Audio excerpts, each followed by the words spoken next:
O Estado brasileiro, um dos poucos estados no mundo que detém muitos dos instrumentos que seriam úteis a essa tarefa.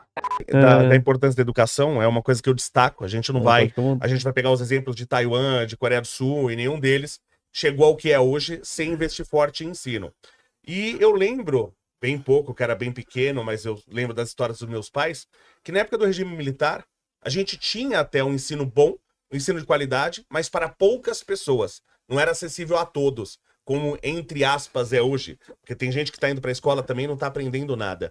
Quando o senhor acha que a educação começou, o ensino, eu não gosto de chamar de educação, mas o ensino começou a morrer no Brasil? Foi com a progressão continuada do FHC? Quando que começou a morrer o ensino no Brasil? Nunca deixou de morrer. Nunca...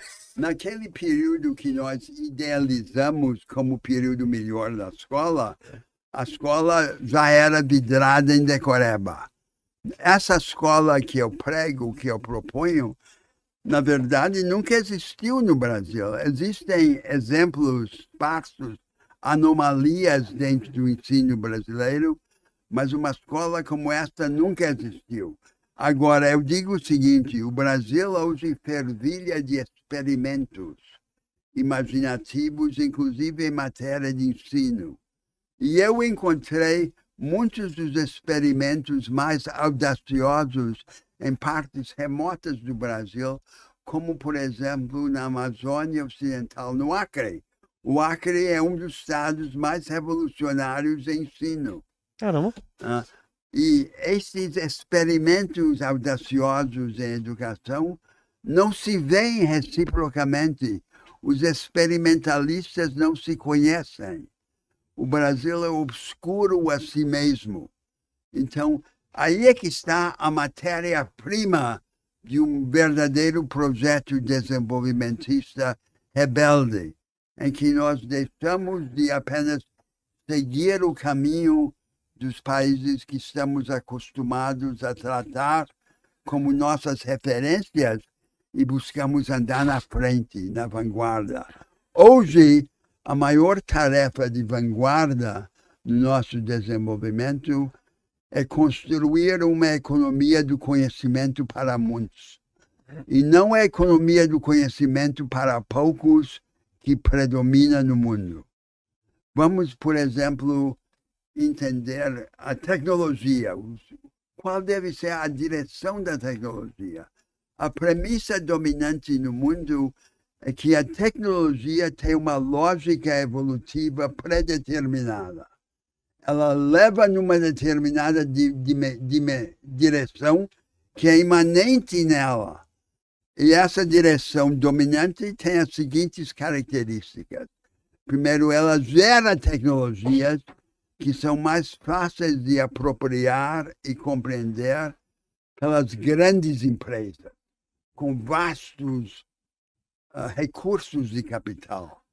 Segundo, ela se destina a criar máquinas que, na maior parte, substituem o trabalho e o trabalhador, em vez de equipar o trabalho e o trabalhador. E terceiro, ela elege como objetivo derradeiro, como desfecho de suas ambições, uma máquina chamada agora de inteligência artificial geral, que seria um simulacro da mente humana, que fosse como nós, mas melhor do que nós. E esse não é o objetivo que nós devemos perseguir. Nós devemos tentar dar à tecnologia outra lógica. Essa outra lógica tem 3 outras características que contrastam com ela, com estas. Em primeiro lugar, ela elege como seus agentes prioritários, de um lado, as pequenas e médias empresas retrógradas da nossa economia periférica, e, de outro lado, a multidão de agentes econômicos individuais, os precarizados, os informais, os autônomos. E nós teríamos que começar a levantar esses 2 grupos de agentes, criando uma dinâmica inclusiva de produtividade. Essa é a primeira característica da lógica alternativa que eu proponho ao país. A segunda característica é que, em vez de simplesmente substituir o trabalho, também empodere o trabalho, equipe o trabalhador. Toda inovação tecnológica destrói empregos, mas ao mesmo tempo cria outros empregos, né? Agora, a terceira diferença é a mais importante. Qual é o objetivo final? O objetivo final é substituir a mente? Não. O objetivo final é criar uma máquina poderosa com potencialidades que ultrapassam muito as nossas humanas, mas que seja tão diferente quanto possível da nossa cabeça. Não uma reprodução, um simulacro da mente humana, mas algo radicalmente diferente com que nós possamos interagir. Isso sim. E a diferença profunda foi descrita pelo filósofo Schopenhauer no início do século XIX da seguinte forma, que é uma maneira metafórica de compreender o contraste que eu estou tentando traçar. Schopenhauer perguntou qual é a diferença entre o homem de talento e um gênio. O homem de talento é como um arqueiro que alcança um alvo que outros não conseguem alcançar. Quer dizer, o talento é uma forma de poder, é uma potência como o poder computacional. O homem de gênio é um arqueiro que alcança um alvo que outros não conseguem ver. Quer dizer, a genialidade é o impulso visionário, não é apenas uma forma de superinteligência. E para isso devemos querer que a tecnologia nos dê poder, mas nós acrescentamos o elemento que falta, a imaginação, a percepção de novo, a criação perpétua de novo. E este é o espírito que nos deveria animar na construção de uma economia do conhecimento para muitos. Agora, nós podemos nos perguntar, nós temos essas condições? Se nem a China, nem a Alemanha, nem os Estados Unidos podem criar uma economia do conhecimento para muitos, como nós podemos imaginar que nós, no Brasil, possamos iniciar essa construção? O Estado brasileiro é um dos poucos estados no mundo que detém muitos dos instrumentos que seriam úteis a essa tarefa.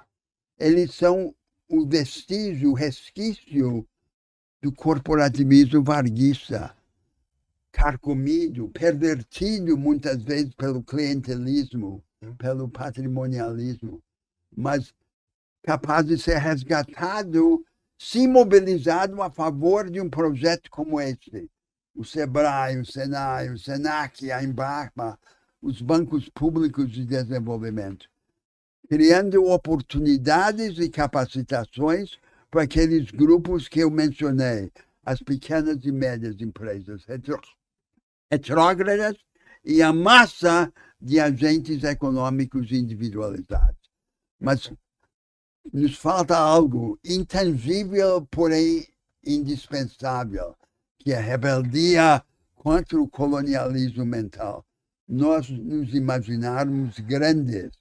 E a ideia da grandeza é, no Brasil, uma ideia que incomoda, que perturba, que constrange.